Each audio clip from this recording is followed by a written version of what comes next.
Hello, how y'all doing? Welcome to the Pulpit Wives Podcast. I'm Sharon Rand, your host, and I am the Pulpit Wife. I'm the coach for the Preacher's Wives. I encourage Preacher's Wives to walk in the faith of their calling. Their predestined lifestyle has already been set forth by God, and I'm here to activate their faith. And tonight I have a guest. Her name is so unique. Nicholette Hemmingway, the interviewologist. Yes, if you've never heard of the interviewologist, you've heard it here on the Pulpit Wives podcast. And I advise you and expect you to continue to listen for more interviews. So tonight I'm going to let Miss Hemingway talk to you about what she does as an interviewologist. All of us have been there. Some of us haven't, and some of us want to interview for something, college, a job. You never know. The preacher's wife needs a job. She needs to be out there knowing how to carry out an interview. So I'm going to let Miss Hemingway, the interviewologist, talk to you for a little while. Stay tuned. Hi, Nicolette. How are Greetings. you? Hi, I'm doing great, Pulpit Wife. And thank you so much for the invite on your podcast. I'm looking forward to helping to expand the knowledge on interviewing, especially to the preacher's wives. Okay. All right. Well, I'm going to let you tell us a little about what you do and let us know how you became the interviewologist. Great. Well, greetings, everyone. I'm Nicholette Hemmingway. I'm the interviewologist career coach, and I help professionals like you develop the skills to interview with confidence and competence. I'll also help you write that resume where you stand out from other candidates. So if you are transitioning careers, or if you're seeking a promotion, or even changing industries, then I am the career coach for you. Now, what brought me to be the interviewologist, I was my first client, and it started in college. I was a senior in college, and like most seniors, I was so cocky. I was full of myself. I thought I was going to go out and invent something better than sliced bread, come up with this great idea that was going to miraculously change the world. Mhm. And so I was just full of myself. Few months before graduation, I interviewed with a local bank for an entry level position. Few days later, the interviewer called me to let me know I didn't get the job. She also told me that I was dressed professionally, but I had problems answering common interview questions. I was devastated. My stomach dropped south. I felt rejected. I felt like a failure. I also felt stressed because I had a baby girl at that time and a husband that were depending on me to help support the family. So I didn't panic. I started my quest and I went to the library. And if you're a 20th century graduate like I am, there was no World Wide Web. You had to Yeah. straight up go to the library and look at those reference books. And that's what I did. I started looking at books on answering common interview questions, Mhm. interview techniques, resume writing formats because I wanted to get better. Because again, I felt that pressure to provide for my family, that pressure to, okay, let me see if I can put this, education to use that I got. And so as time went on, I started getting jobs because I was prepared. I knew how to answer those common interview questions. I knew the etiquette of interviewing. I knew how to write my resume in the required formatting. And so several years went by. I was getting more advanced in my career. And within my organization, there was a position open. And I was like, oh, yeah, I'm going to apply for this. This will, really challenge me. Well, Mhm. I come to find out that we no longer did the one on one interviews. It was the Mm, panel interview with at least three or more people. And also the formats of resumes changed, where it went from the paragraph style to the bullet style. And so I'm thinking to myself, how are you going to be able to do this? You don't know how to write this. And being an introvert, I'm like, ooh, I got to interview with more than one person at a time. But I heard the voice of the Lord tell me, what did you do before? And I answered him. I said, I went on my grind and went and put in the work. And that's exactly what I did.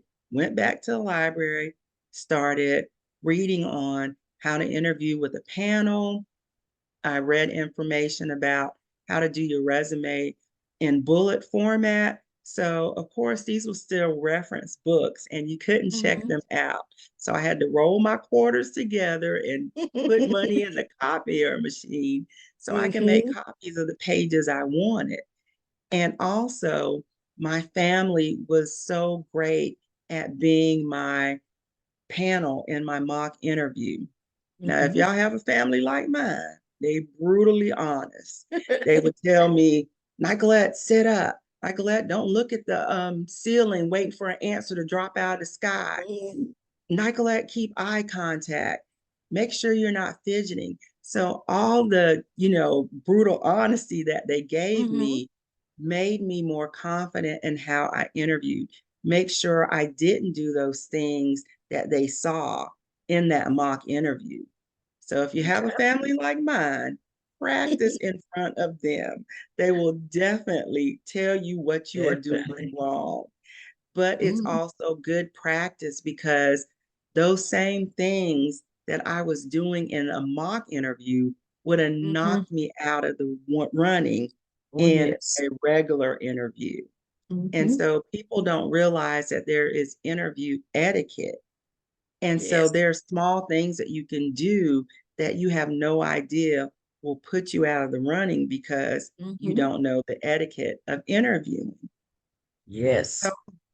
it just got to a point where, family members started to ask me to, do their resumes, prep them for Mhm. interviews, friends, then coworkers started asking me.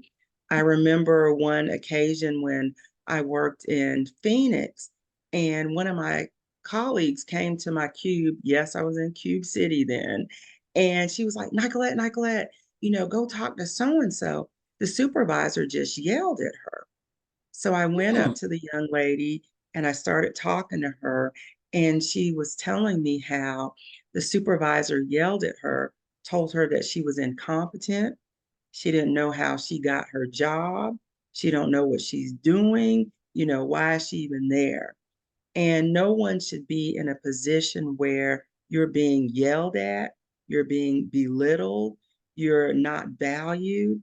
And so I told the young lady, I said, let me do your resume for you. So she gave me the information that I could do her resume. And in the process, I saw that she had a college degree. And I'm like, what are you doing here? You got a whole degree. And so I did her resume. She sent it out to a few companies. A couple of weeks go by. She comes to my cube all excited. Nicolette, Nicolette, I got an interview. And I was like, okay. yes. I said, so let Mhm. us prepare for it. And so I started prepping her on how to answer the questions, how to sit, different things. She went off to the interview. She comes back. She felt great about it. Few weeks Mhm. go by. She comes to my cube all excited. I got the job. I got the job. So of course we're doing the happy dance and stuff.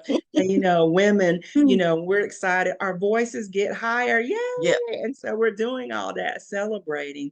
So I was so happy that I was able to help her get out of a situation that Mhm. was hostile because no one should be treated like No, that on any no. job. And Mm-mm. so she went on. I haven't talked to her in years, so I'm just assuming she had a great career. She's still, doing what she loves to Mhm. do. So that's pretty much how I became the interviewologist. I was my first client, and it just expanded from there, where people just started to call on me to do Mhm. resumes, to prep them for interviews. And that is a very unique name. And you stated some things that would work for us now. You said you went to the library and did the reference books. There's a lot of people who shy away from the internet.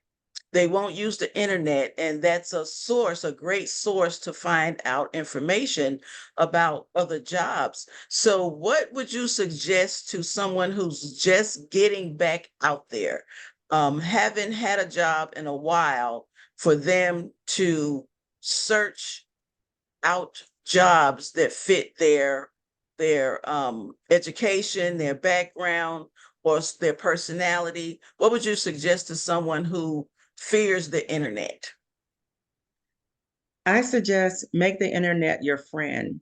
And the reason why I say that is pretty much 99% of companies' applications are all online.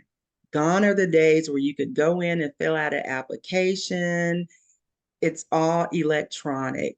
So if you're able to, take you a computer class.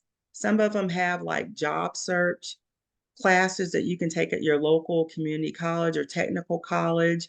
Or if you're fortunate to have, a child or a grandchild that is computer savvy, Mhm. block out some time and have them come over and show you how to navigate the internet, because there are definitely job search tools out there. Indeed is one of them. LinkedIn is another one. LinkedIn is the world's largest professional networking platform. A lot of people get hired on LinkedIn. And another secret I'll let you in on, a lot of companies now, if you don't have a LinkedIn profile on your resume, they don't even consider you. Wow. So make the internet your friend. Yes, if you've been out of the workforce for several years, or maybe you've been home being a homemaker, which I know some of the preachers' wives are, Yes. don't be afraid. Get someone that you feel comfortable with that can teach you how to navigate, because you're definitely going to need the computer to search for a job, to Hmm. apply for a job, and in some cases to interview for a job. Because Hmm. some companies now, especially since the pandemic, they have went to virtual interviews. So Hmm. even me being, a seasoned professional, I've had to go through that, where I've had virtual interviews over the Hmm. last few years. So if you're not used to it, technology, you're going to have to use it. Hmm. Everything is so technology connected. So definitely Hmm. get comfortable with that. Yes, yes, get connected. And also preparing for a virtual interview. What are some tips? Sure. What I tell clients is Mhm. make sure you're in a quiet space, because the background noise will be very distracting, not only to you, but to the interviewers. You want something neutral, like the background I'm in a new house, so I haven't finished quite decorating. So I'm in a room where the background is neutral. You don't want to sit in front of the wall of family photos, because you're giving away information that legally they can't ask. They can't ask you if you're married. They can't ask you if you have children. So you don't want to sit in front of we call it our wall of fame or shame, depending on whether you like the picture or not in our family. So you don't want to sit in front of the wall of fame or shame. You want your Hmm. background, your surroundings quiet. I've had clients where they've actually went to the library and got one of those Hmm. rooms. We call them study carrels when I was in college, but they're rooms where you can close a door and it's quiet in the library. So you may have to go into the library and use one of their rooms. But again, your house Okay. is pretty good. In terms, there's a window behind me. And Hmm. be careful sitting in front of a window, because depending on the time of day, you may be in shadows and you don't want to look all spooky and otherworldly. So, make sure, you do a test run. Okay. And lighting, it's not necessary for you to go out and invest in a ring light like the pulpit Hmm. wife and I have. but Mhm. your lighting, your regular light in your room, depending on what kind of bulb it is, whether Mhm. you would be in shadows or not. So definitely, pick a room where the sun is not, coming down on you, or it's glaring on you, your light fixture, or you're looking, a little spooky. And be careful about blurring the background, because in Oh. some cases when you blur, you look sort of otherworldly as well. Mhm. So you don't want to do that. And also dress professionally. If nothing else, dress cute from the waist up. So you still have to look professional. Mhm. And watch your posture as well. Make sure you sit up. You know, I'm in this big poofy chair. If I would be like this, to Mhm. put my back against it. So I'm sitting up because they're looking at your posture as well, your body language. Yes. Sometimes I talk with my hands. You don't want to be all like this, because they'll be wondering, well, how many balls is she juggling? Is she going to drop one? So, keep your hands. What I tell clients is to clasp your hands and put them in your lap. Yeah. That way, That's if how you're trying mine's are to, right now. Mhm. yeah, see, if you're Mhm. trying to, talk with your hands, it's like, oh, I can't, my hands are locked. And that's Mhm. good as well if you're doing a face-to-face interview as well. So neutral background, no distracting sounds, Mhm. make sure your lighting is good, make sure you're professionally dressed, at least from the waist up. Some people are comfortable if they're fully dressed. I have on a pair of shorts, but I got on this nice blazer and a shirt Mhm. and my necklace. So The definitely do, pearls. yes, and I'm forever clutching my pearls, y'all. So make sure you're professionally dressed. That's so good. That's so good. Now, women who have teenage children that don't get this in school, they don't know how to go on an interview. They don't know what to do or who to talk to. So tell us how we can get in touch with you to get some of Sure. this training, because colleges, universities, they expect you to come there prepared, but they're not preparing the high school students for this. So let us know how a parent can get in touch with you. Sure, they can check out my website, which is nikehspeaks.com, and I'll spell it Nike, like Nike, the letter H as in Hemingway, and speaks, SPEAKS.com. They can email me. I'm at info@nikehspeaks.com as well. Just like my website is spelled, so is my email. So definitely Okay. reach out. If there's a group of you all who have high school age children, I'd be glad to do a virtual workshop, or depending on your location, I'll be glad Mhm. to do a in-person workshop. So I definitely go over things about interviewing, because you're Mhm. right, pulpit wife. Several Mhm. colleges require an in-person interview. And Yes. so even as, a high schooler, you want to be prepared to interview.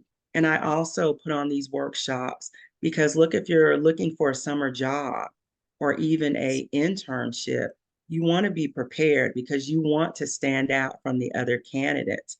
And you can Mhm. do that by dressing. That's Number right. one, most children, oh, so I got an eye, Yeah. a hair rolling. Most teens, when they go to an interview, they're usually in some jeans, some tennis shoes. Mhm. If you switch it up, put on some khakis, some dress shoes, a polo shirt. Yep. Oh, Make sure it's yes. ironed. Mhm. You will stand out from the other applicants just by dressing that simple. Mhm. Young ladies, you can put on a skirt and a nice shirt, or you can still do the khakis and a polo shirt and some, flats.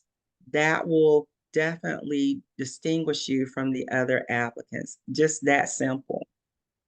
That's so true. That's so true. In management for so long myself, I've seen all types of um, interviewees when they come in. Some of them have the lingo of their friends, the street language. How can they spruce up their language in a short period of time to make sure when they do answer questions, they don't go, huh? What? Yeah, well, I mean, that right there was a turn for the worse for me because if I'm not expecting to go, yes, sir, yes, ma'am, yes, sir, yes, ma'am, because some people haven't been um, raised that way. Yes. But what can they do to get that language for that interview? What would help them? Practice. When I do these workshops for high school and college, I tell them, I said, it's turning it on and turning it off. This is turning Okay. it on. Good morning, this is Nicolette. How can I help you? This is turning it off. Sharon, girl, did you see that mess on TV last night? See the difference? When Yes. you're in a professional setting, you need to sound like a professional. Practice. Record yourself. That's one of the things I have clients do is record themselves practicing interviewing. Yes. And Okay. so when you play it back, you'll hear what you're saying and also you'll see how you are, your posture. Are you doing a lot of hand movements? Are you doing the Mm-hmm. fidget? Some people tap their foot or their head, they got a little Mm-hmm. melody in their head. Mm-hmm. So you can, listen to yourself and you can be like, oh, I'm using a lot of ums. I'm using a lot of you knows. And so you have to practice. It's hard, Okay. especially if you're used to talking like that all the time. Mm-hmm. It's sort of hard to switch, but you're going to Yes. have to learn how to turn it on, good And turn it morning, up. and turn it off. Girl, please. So it Yes. makes a difference. So, It young does. people, practice, record Mhm. yourself because you looking and listening to yourself will show you so much about Mhm. yourself. Yes, yes. And I think I've shared with you once before how being a preacher's wife that I was interviewed when my husband was interviewed for the church. And I wasn't necessarily prepared, but I wasn't expecting to be interviewed. So I had to jump in and just, turn it on. In my head, I had to turn it on. So um, a, a seasoned person going back into the workforce, what tips would you give a seasoned person? The old lady like me going back into the workforce, and I just want to just get back in there. Would I have to um, do the same things, practice and rehearse? Would I have to do the same things? Okay. Yes, ma'am. You definitely have to practice because you have to practice and tailor your answers for each particular job. There's not a one size fits all. So, for example, if I was interviewing, my former career was in public health. So, if I was interviewing for a public health position, I would definitely have to do my research on, say, the latest trends in public health, what policies are going on. I have to talk the lingo, but I also have to research that particular position because I Mhm. want to use some of the keywords in that job announcement in my answers. So Okay. that's one thing you definitely have to practice. You have to do your research, not only on that job position, but on that organization you want Mhm. to be a part of. You want to know how do they make their money? What products or Okay. services do they sell? Who are their competitors? Is the company growing? Are there Mm, some long range projects, coming down the pike? You need to know those things that's because good. as part of your interview, then you can interject that. So, for instance, I could be like, well, Sharon, I see that your organization is big on volunteering. That's a passion of mine because I volunteer once a month feeding the homeless. So Okay. I'm really, glad that you all have volunteering as part of our Mhm. job duties. See what I Okay. mean? Yeah, I've that's done my great. homework to know Mhm. that your company is big on volunteering. So that's how you can make the connection. And also, that'll Mhm. let the potential employer know, hey, she's done her homework. She knows that we're Yes. big on volunteering. So you got to prepare no matter what job. Even me being the interviewologist, if I have an interview, I still practice. I practice my answers to those common interview Mhm. questions. Okay. And I just incorporate some of the skills that they're asking for in that job description. That would be in my answer. So, for instance, you're going to always get, tell me about yourself. They don't Okay. want to know that you have 3 kids, 2 dogs, and your mother in law lives with you. They don't want to know that. They want to know, what skills are you bringing? I know you're That's hollering right. a little bit, but what skills are you bringing to the table? They don't want to know your Yes. personal stuff. And Yes. another question that is very common, why should I hire you? And ladies, please don't say, because I can do the job. So the other 19 people we're That's right. interviewing, Mm-hmm. what makes you Mm-hmm. unique? You got Mm-hmm. to make sure you have answers. They always ask about strengths and weaknesses. Have about 5 or 6 strengths that Okay. correspond with the job. So, for example, I could say some of my strengths are, I'm organized, I work well with others, I'm good at developing and maintaining effective working relationships with Mm-hmm. diverse groups of people, I am good at Wow. gathering and analyzing data. So more than likely, I pulled that information from the job description where it said Mm-hmm. you had to be organized, you had to work with other people, you had Yes. to, maintain, effective working relationships. You had to analyze data, Okay. you had to gather data. Those are things that I pulled from that job description for the most part. And some of them I add in because that's really a strength of mine. And Okay. so for weaknesses, I've seen people really mess this question up or their answer up, Mm. where they would ask you, what is your weakness? One answer I used for years was, I find it hard to give up responsibility. So I oftentimes end up doing the job myself. Now, as a manager, and you and Mm-hmm. I both have been managers, you get head nods from the That's right. interview because Mm-hmm. being a manager, it's hard to give up responsibility. I don't Mm-hmm. want to give it to Susie because I know she's not going to do it on He's not gonna time. do it. Mm-hmm. I don't want to give it to John because I know he going to give it to me with a bunch of mistakes. So I rather do it myself because I know Mm-hmm. it'll be on time and it'll be good. So that was a question, an answer I used for years. Mm-hmm. Now it's okay to admit you have a weakness, but you have to put a positive spin on it. Okay. For example, I used to have problems with time management because I'm so passionate about a project. I would be so engrossed in it that I would let time slip away. What I've done now is to set reminders on my computer where I would work on this project for so long, put it aside, and work on my other priorities. That way, I'm still keeping my due dates. I'm still turning in timely work that is in excellence. See what I Mm. mean? I turned the Yep. negative where I had Into a problems. positive. Yeah. Yes. So if you're using a weakness, turn it into a positive. Don't say, I just don't like working with people. And then they're going to be No. like, you're not for us because this is a There team goes atmosphere. next. Yes. So you have to put a positive spin on it. I had problems working with other people. So what I've done now is I've taken some classes.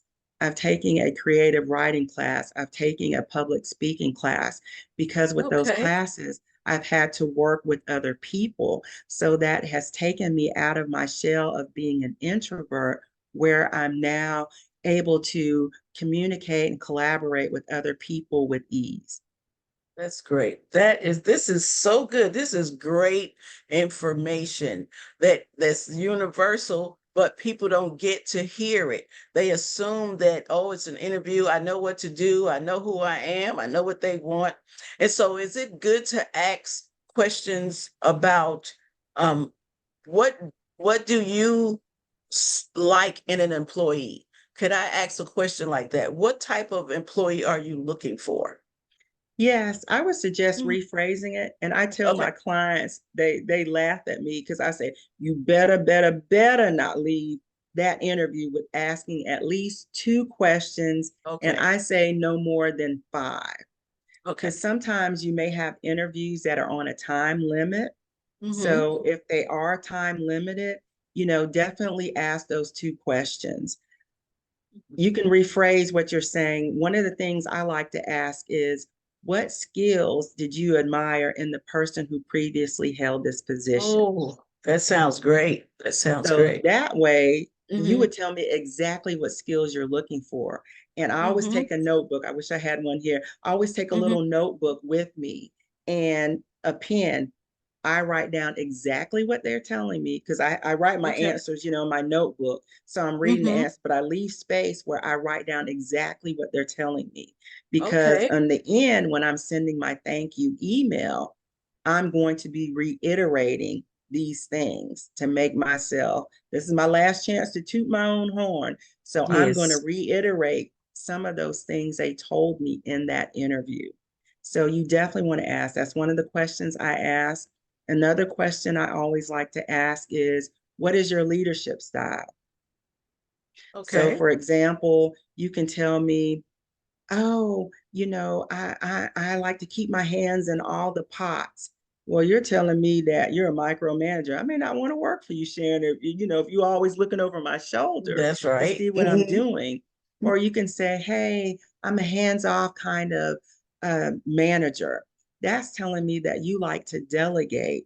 So with you delegating and you're going to send me to Bobby, Bobby may not have the right answer. So I don't know if I want to work for you. Or you could say, hey, I like to, coach my team. I like to, get them pumped up. So you're more of like a coach, a mentor. You like to, get them all, hyped up Mm-hmm. to do the work. And you're So if you in want there. somebody to coach you or mentor you, that may be the leader you want. And then you have some that may say, oh, I'm a servant leader, you know, I'm there for my team. That will tell me that you'll go to bat for me if something goes down and you That's won't just good. step back and I'm the only one in the circle. That you Mm-hmm. really are, willing and able to work with the team to get stuff accomplished. You'll roll up your sleeves and get in there, but you have, my best interests at heart. So those are questions I like to ask. Those are my two top ones. And of course, you can now, oh, let me back up. Do not ask about salary. Do not Okay. ask about benefits. Do not ask about vacation time because normally that's in the job description. Yes. If the Mm-hmm. salary is not in there, you need to use some tools to find out what the salary is because Mm-hmm. sometimes they may ask you, what salary are you looking for? Mm-hmm. Because they want to see if you've done your research. I did a Yes. training a couple of years ago at Paris Island, the Marine base. And one of the Marines in there, he had an interview during the time that I was teaching the class. Mm-hmm. And so he came back the next day. I asked him, how did the interview go? He said, oh, it went great. He said, they asked me about salary. I said, well, what did you tell them? He said, I told them I want to make the same amount that I'm currently making in the Marines. I said, well, if you don't mind, can you tell me, what you made? He said, oh, I make 38,000. One of the other Marines at the table with him was on his computer typing, typing, typing. And so when he finished, he turned the computer where me and the other Marine could see it. The starting salary for that particular position was $48,000. So Wow. he cheated himself out of at least 10,000. That was a 10,000. starting 48 and it went up to like 75, something like Mm-hmm. that. And I told him, I said, you didn't hear nothing I said yesterday in class. You know, do your research. Mm-hmm. So he messed himself up. And I told him, I said, when you said that, I said, they were probably like this. Oh, we got a good one now. Yeah, we Because could give they him. knew, yeah, we Mm-hmm. could pay him this and he'll take it because he didn't do his research. So he shorted himself at least 10 grand, y'all. Mm. That happens, and if you don't do your research, looking into the area, the part of the country that you want to work in, compared to like the southeast, what are Yes. other facilities making in the southeast? And that was my case of not getting, I was getting the base salary. And when I did my research, I see that there was a mid and a max. And I Yes. hadn't gone from the base to the mid in 8 years. And so Wow. it was time for me to go. It was time for me to go. So I know we talk about interviews coming in, and I had to do an exit interview for that job. So that was different for me.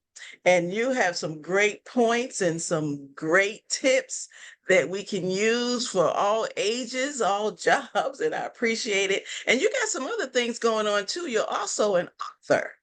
Tell us Yeah, about the books that you have. sure. I have 3 books that I authored and self-published, and 2 of them are faith-based. My first book is called Little Black Girl from the Beach, A Wake-Up Call from God. And I like to say it's truth wrapped in fiction.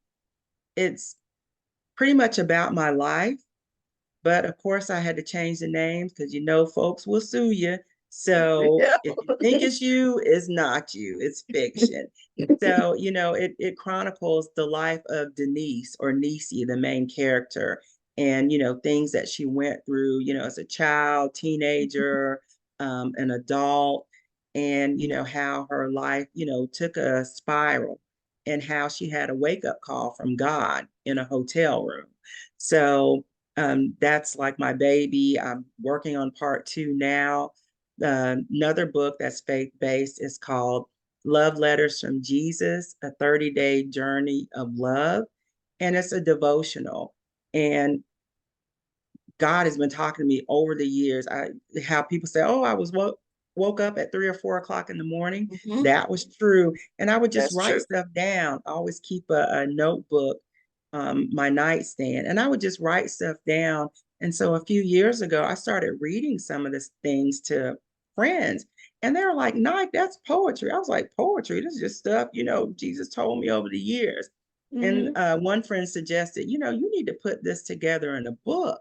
And so I was like, oh, okay. So I, made a journal out of it where it Mhm. has the love letter from Jesus on one side, and then the other side, it's lined page where you can write down thoughts, reflections, prayers, Reflections. yes, Mhm. whatever you feel based on what is written, and a verse goes with each love letter. That's And great. then That's great. my third book, it is professionally based, and it's called 5 Secrets to Nail That Job. And it's a very Mhm. short read where I talk about 5 secrets of interviewing. Okay. So a great graduation gift, Mother's Day gift, if Mhm. mom is going back into the workforce. Very easy read. It's only like 25 pages. I also have in the book sample common interview questions. And I also Great. have in there a sample thank you email. So definitely not a very expensive book. I think it may be like $7.99 or something, but it's an easy read and it's very good because it really talks about in depth some of the things you need to do to be successful in interviewing. That's great. I appreciate you giving us this information about you.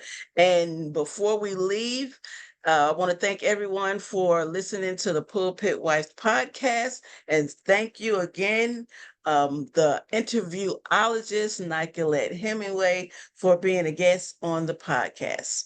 And so I expect you to listen in to the next episode of the Pulpit Wife podcast. Thank you. Thank you, Pulpit Wife.